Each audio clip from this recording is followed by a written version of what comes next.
Terima kasih dan selamat siang teman-teman semuanya. Sangat senang berada di sini.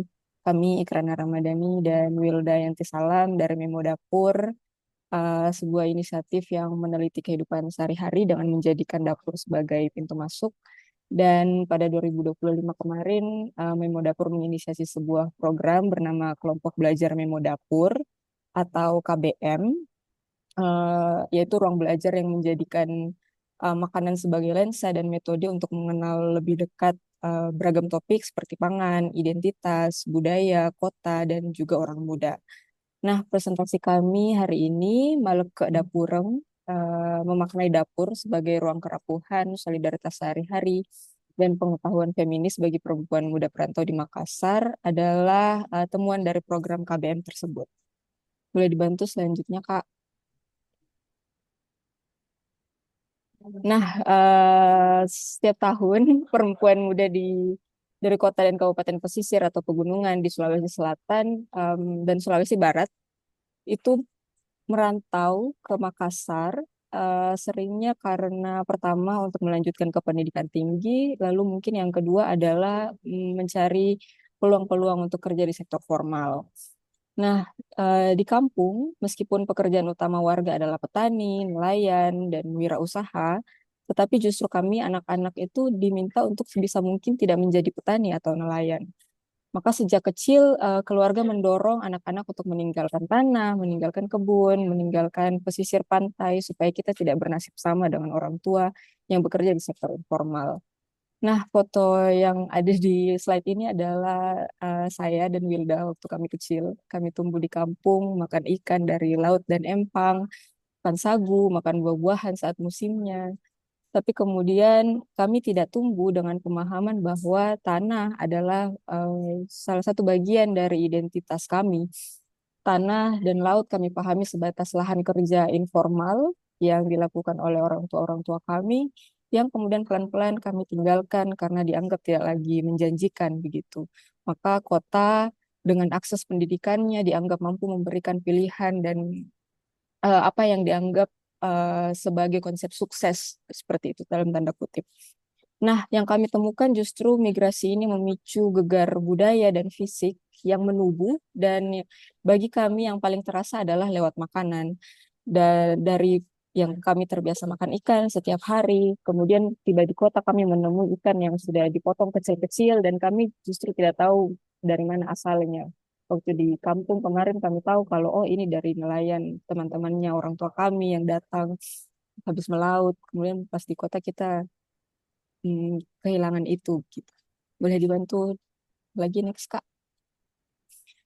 Nah, di kota kemudian ada 4 lapis tekanan yang kami hadapi. Pertama, perempuan muda seperti kami dibesarkan dengan narasi bahwa kerja-kerja perawatan seperti memasak dan peran di dapur itu adalah praktik yang kurang bermakna atau kolot dan tidak perlu dirawat gitu. Perempuan lalu pelan-pelan dituntut untuk bekerja di sektor formal untuk dianggap berarti. Nah, kedua, yang kami temukan di kota justru kemampuan memasak dan merawat sangat dibutuhkan untuk kami bisa bertahan sehari-hari.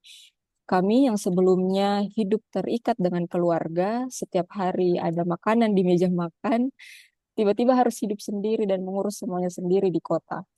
Kemudian yang ketiga, kultur atau budaya nongkrong di kota Makassar yang kami hadapi masih bersifat sangat maskulin dan menuntut anak muda, perempuan muda untuk selalu tampil produktif di ruang publik.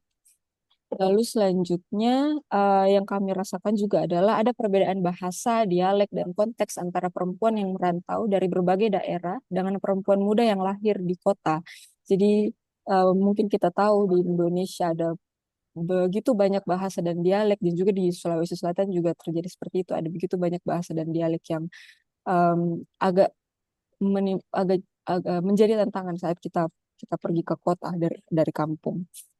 Dan di tengah semua ini sangat kurang ruang bagi perempuan perantau untuk mengelola kebingungan-kebingungan itu atas transisi dari kehidupan kampung ke kota. Selanjutnya, Pak.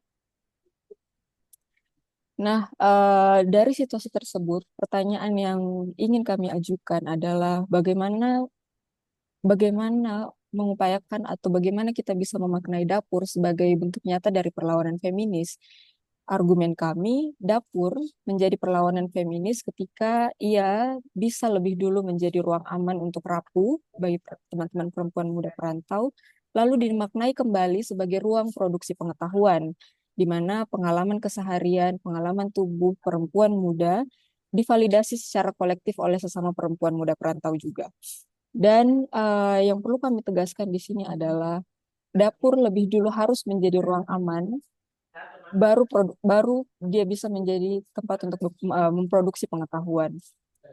Itu adalah temuan kami. Dan yang kedua, tentu saja argumen ini atau temuan kita ini bukan ajakan untuk meromantisasi dapur atau meromantisasi pangan seperti itu.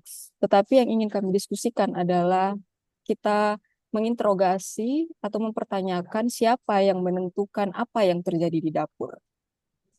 Seperti itu, selanjutnya Kak dilanjutkan oleh Wilda. Terima kasih. Ya, dari situ kami mencoba mengadopsi satu konsep di dalam kebudayaan orang Sulsel. Kalau secara umum kita kenal istilah sompe sebagai merantau, sebagai suatu tindakan individual untuk meninggalkan kampung. Ternyata orang Bugis tuh punya konsep yang namanya Maleke Dapureng. Nah, Maleke Dapureng itu adalah berasal dari dua kata, Maleke artinya melekatkan dan Dapureng artinya dapur. Dan Maleke Dapureng ini sebenarnya adalah tindakan perpindahan yang dilakukan oleh masyarakat secara komunal ketika mereka tidak sepakat dengan satu pemerintahan. Zaman dulu mereka ingin mencari kehidupan yang lebih baik, mereka melakukan perpindahan secara kolektif gitu. Nah, dari metodologi ini atau kerangka yang kita pakai ini, kita mencoba untuk melihat bagaimana makanan digunakan sebagai lensa dan bagaimana dapur sebagai pendekatannya. Nah, ada tiga hal utama yang kami bikin bareng. Yang pertama, mak dapureng, kalau bahasa Bugisnya artinya beraktivitas di dapur. Jadi bagaimana kami mengaktifkan dapur sebagai ruang komunal untuk membangun keterlibatan bersama, yang barangkali waktu di kampung teman-teman perempuan muda ini hanya mengalami dapur sebagai tempat ibunya. Nah, kita bikin dapur sebagai ruang bersama gitu. Yang kedua ada manaso atau memasak. Jadi bagaimana kita menempatkan memasak sebagai konteks untuk berdiskusi bareng yang berpusat pada makanan. Yang barangkali waktu di rumah di kampung kita cuma memasak ya cuman lihat-lihat saja mama kita masak, tapi kita justru menggunakan masak bareng sebagai proses untuk mengingat gitu. Yang terakhir kenduri atau mengacara. Jadi bagaimana kita berkumpul di sekitar makanan lebih dari hanya sekedar makan atau masak, atau hanya berkumpul tapi menggunakan itu sebagai satu cara untuk terhubung kembali dengan identitas kultural kami masing-masing gitu. Next. Nah, jadi dari konsep Malang ke Dapur itu kami bikinlah kemudian program yang namanya Kelompok Belajar Memo Dapur atau KBM. Waktu itu kami bikin pesertanya ada 12 orang, 10 perempuan muda dan ada 2 laki-laki, usianya 18 sampai 26 tahun. Kebanyakan mereka adalah keturunan Bugis dan Mandar dan Makassar juga, dan programnya kami bikin setiap akhir pekan Sabtu dan Minggu selama bulan Februari sampai Juni 2025 lalu. Dan selama prosesnya ya kami tidak lagi-lagi tidak ingin terjebak pada romantisme pangan, tapi justru melihat pangan sebagai satu produk pengetahuan yang coba kami pandang secara kritis sesuai dengan realita yang kami alami setelah merantau ke kota gitu. Ternyata ada juga nih konsep pendukungnya, ternyata ada istilah namanya somatic rift, yaitu keretakan somatik di mana ternyata trauma fisik dan psikologis itu ketika manusia terputus dari alam dan tanahnya tempat berasal, itu yang coba kami exercise lebih jauh gitu. Next. Nah, ini beberapa foto keseruan waktu KBM. Most of the time kami melakukan proses menulis bareng, betul-betul menulis di kertas folio setiap pekan untuk mengupdate apa sih yang terjadi di hidup kita masing-masing gitu. Kita masak bareng, makan bareng, potluck bareng, nonton film, bahkan kami menyediakan ruang hanya untuk sekedar berkumpul, membaca buku bareng tentang makanan dan apapun gitu. Kami mencoba untuk menggunakan ruang ini bukan hanya untuk memaksa kami terus-terus menjadi anak muda yang produktif, tapi justru menggunakan ruang itu untuk sama-sama mengalami aja dan terhubung dengan diri kita masing-masing seperti itu. Next. Nah, kami menemukan banyak sekali hal hal penting yang kami refleksikan selama proses ini gitu. Yang pertama ternyata dapur bisa kita gunakan sebagai ruang konseling sosial gitu. Ini dapur sebagai ruang konseling sosial adalah respon dari beberapa teman-teman peserta. bagaimana bentuknya gitu. Selama lokakarya kita selalu menerapkan yang kita sebut sebagai circle check. Jadi basically circle check itu adalah karena kami ketemu setiap akhir pekan dan selama weekday teman-teman sibuk berkuliah karena teman-teman peserta ada yang kuliah, ada yang baru mencari kerja gitu. Kami mencoba untuk sama-sama memvalidasi rasa lelah dan linglung sebagai hal yang wajar aja gitu. Misalnya ada yang datang Kak capek gitu, ya udah saya juga capek gitu. Terus misalnya kita berusaha juga satu sama lain untuk membangun, eh, kita belajar jujur dan rapuh dan kita tentu belajar sama-sama untuk menggunakan ruang ini untuk lelah sebagai ruang yang lelah untuk aktivitas yang memaksa kita terus produktif gitu. Next. Nah, kami juga menemukan bahwa selama lokakarya yang awalnya kami rancang sebagai proses untuk berkumpul bersama teman-teman, kita mencoba untuk terhubung dengan ingatan, kita mencoba untuk membangun familiaritas dengan masak bareng, dan terhubung dengan teman-teman sebagai sesama perantau. Ternyata teman-teman peserta tuh menyadari kayak, wah sepertinya sangat menarik nih kalau kita tuh bisa menulis bareng. Dan kami kemudian akhirnya mulai menulis dan meneliti, bukan untuk mencari tahu banyak banget tentang pangan, tapi justru kita mencoba untuk memvalidasi dan mencoba untuk merefleksikan lebih jauh bagaimana pengalaman tubuh kami masing-masing dengan ingatan yang kami punya, bagaimana sebenarnya, eh, bagaimana keterasingan sebagai anak-anak yang berasal dari berbagai kampung yang kemudian merantau ke kota, apa apa saja keterasingan yang terjadi gitu yang berhubungan dengan makanan kami sehari-hari. Dan ternyata kami menemukan bahwa selama kami belajar menulis dan meneliti bareng, banyak peserta yang tertatih-tatih menulis, bukan karena mereka kurang pengalaman gitu, karena semuanya punya pengalaman dengan makanan, tapi justru karena anggapan bahwa pengalaman di dapur bukan data valid secara akademik gitu. Banyak peserta yang adalah alumni jurusan kuliahnya antropologi, mereka belajar tentang metode-metode antropologi, tapi justru mereka yang sangat kebingungan gitu, karena justru pengalaman masih ditempatkan sebagai data tambahan dan justru teori-teori yang mereka baca di buku yang justru dianggap sebagai pengetahuan yang valid gitu, dan itu yang coba kita urai bareng-bareng. Nah, terus yang juga sangat menarik dari proses kami adalah kami mencoba untuk melakukan collective editing dengan proses saling membaca dan mengedit tulisan. Jadi kalau selama biasanya menulis dan meneliti hanya urusan penulis dan editor, kami menjadikan itu sebagai proses kolektif bareng seperti di foto yang teman-teman lihat. Jadi setiap akhir pekan setelah kami masak, kita kemudian melihat satu-satu tulisan teman-teman untuk melihat gimana prosesnya gitu, karena mereka melakukan penelitian masing-masing dengan topik berbeda gitu. Dan dari proses itu kita mencoba untuk sama-sama melihat pengalaman tubuh, pengalaman keseharian, dan komunitas perempuan muda dilakukan sebagai bentuk pengetahuan yang sahih gitu. Dan lagi-lagi makanan tradisional tidak diromantisasi tapi dinegosiasikan secara kritis dengan realitas kota. Ada teman-teman yang menulis yang paling, misalnya ada yang menulis tentang sagu, ada yang menulis tentang mie ayam, ada yang menulis tentang ayam geprek, ada yang menulis tentang nasi kuning gitu. Hal-hal yang kemudian ternyata sangat berbeda ketika mereka mengalami itu di kampung dan mereka mengalami itu di kota gitu. Next. Nah, dari tulisan teman-teman itu kita sama-sama kemudian bikin satu produk pengetahuan, kita bikin buku judulnya Standar Cerita Pangan Sulawesi Selatan. Nah, buku ini isinya ada 12 tulisan teman-teman dan saya sangat sangat apa ya? Ini sangat emosional sebenarnya buku ini karena kalau teman-teman baca itu bukunya sebenarnya tidak kami perlakukan sebagai tulisan yang harus bagus EYD-nya, dia harus pakai bahasa Indonesia dengan tata bahasa yang benar, tapi justru kami menempatkan buku ini sebagai arsip proses belajar teman-teman gitu, dan ada banyak sekali dalam bahasa daerah yang digunakan, dan yang paling penting adalah bagaimana buku ini bisa menjadi catatan bagaimana teman-teman belajar untuk mengartikulasikan pengalaman tubuh mereka gitu. Next. Nah, ini lagi-lagi kami mencoba mendiskusikan bahwa dapur kami mencoba memaknai kembali bukan meninggalkan gitu, dan kami tidak berusaha untuk melihat dapur sebagai simbol kurungan dan beban domestik, tapi justru bagaimana dapur bertransformasi jadi ruang yang aman untuk membongkar kerumitan soal makanan, identitas budaya, dan realitas hidup perempuan perantau di kota. Dan kami dengan Maleke Dapur dan apa yang kami lakukan di Memo Dapur, kami sedang berusaha untuk bangun dapur bersama, bukan hanya sebatas ruang fisik gitu, tapi juga sebagai ruang belajar dalam memahami kompleksitas pangan, dan yang paling penting adalah kita tidak melupakan bahwa kita juga adalah bagian di dalamnya gitu. Next. Nah, ini juga yang sangat menarik gitu soal kekosongan narasi.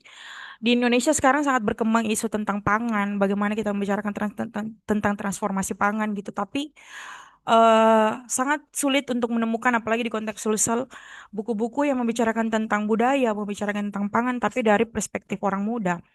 Nah, padahal ya teman-teman perempuan muda juga punya pengalaman dengan itu gitu, dan tidak, masalahnya bukan di tidak ada ketiadaan pengalaman atau narasinya, tapi justru apa yang kita sebut sebagai narasi pangan sebenarnya. Nah, karena itu kami mencoba untuk menggunakan ruang ini untuk memberi ruang agar teman-teman juga bisa merekognisi pengalaman tubuh mereka dan memvalidasi hal keseharian yang tidak pernah dianggap sebagai pengetahuan.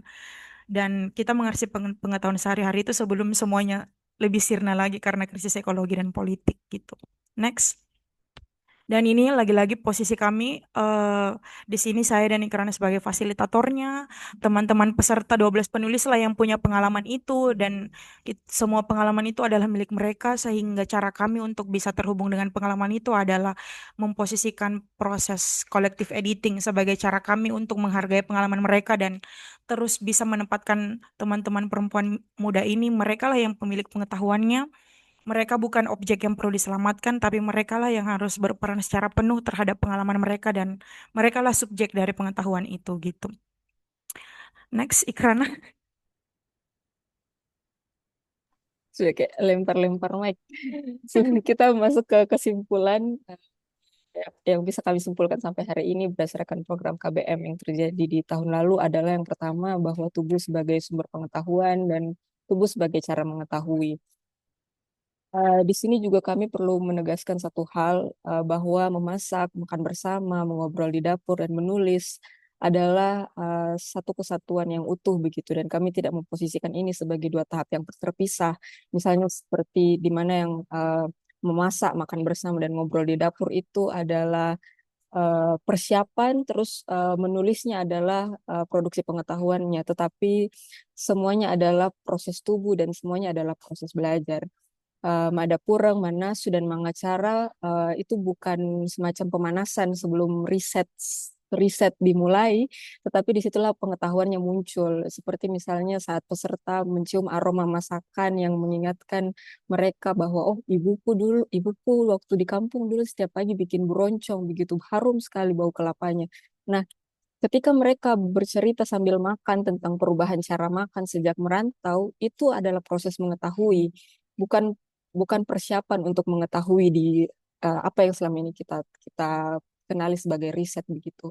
Dan menulis adalah adalah proses yang sama, bukan tahap yang lebih tinggi, dan tetapi yang kita perlu catat juga bahwa tulisan itu bisa diarsipkan dan bisa dibaca oleh orang lain. Nah, itu mungkin yang kita kita usahakan. Nah, maka ketika kami bicara tubuh sebagai epistemologi, sebagai cara mengetahui, yang kami maksud itu bukan bahwa pengalaman tubuh menjadi bahan mentah yang baru sah setelah ditulis, tetapi tubuh perempuan muda yang selama ini direduksi sebagai sesuatu yang harus dikontrol, harus diatur, harus eh, diatur pergerakannya, bagaimana dia harus berpindah dari satu tempat ke tempat yang lain, atau bagaimana dia berpindah dari masa kanak-kanak menjadi remaja perempuan, menjadi perempuan dewasa seperti itu. Tetapi perempuan muda adalah pengemban pengetahuan itu sendiri, baik di dapur, di ruang kelas, di masakan maupun di tulisan-tulisan yang diproduksinya. Maka perempuan muda yang menulis dan meneliti seputar dapur dan makanan bukan hanya upaya untuk mempelajari apa itu kedaulatan pangan, tetapi juga mempelajari kedaulatan diri kita sendiri. Selanjutnya, Kak, berikut adalah referensi yang kita gunakan. Terima kasih atas waktunya dan terima kasih kepada 12 peserta kelompok belajar Memo Dapur yang tulisannya kami bawa ke ruang ini. Terima kasih.